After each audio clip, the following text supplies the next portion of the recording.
Welcome back to Speller Math Tutorials. In today's tutorial, we're going to be working with a regular polygon. But before we begin, if you find this tutorial to be helpful, please remember to like, share, and or subscribe. So here our regular polygon is a square, and we know from previous videos that a regular polygon is a closed figure that has congruent sides. So all four of these sides are the same length, and it also has congruent angles. So all four of these angles have the same measure. What we're tasked to do here is to find the measure of each interior angle and the sum of the interior angles. Let's begin with the sum of the interior angles. The formula that we use here is n minus 2 times 180 degrees, where n is the number of sides. So in this case, the number of sides is 4. So we're going to write 4 minus 2 times 180. 4 minus 2 is 2, and then 2 times 180 is 360. So we found the sum of these four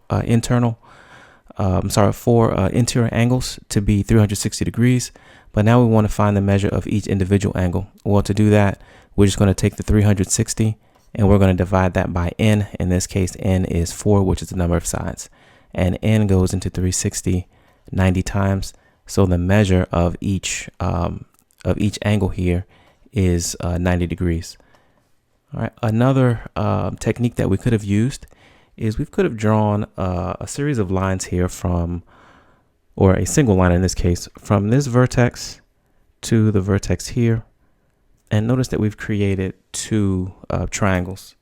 And we know that from previous video, we know that the measure of the interior angles of a triangle are 180 degrees. So we could have done 180 and 180, or just 2 times 180, which is exactly what we have here, to still figure out that this has the sum of the interior angles is 360 degrees. All right, well, that sums up this tutorial. If you found it to be helpful, please remember to like, share, and or subscribe. And as always, thank you for watching.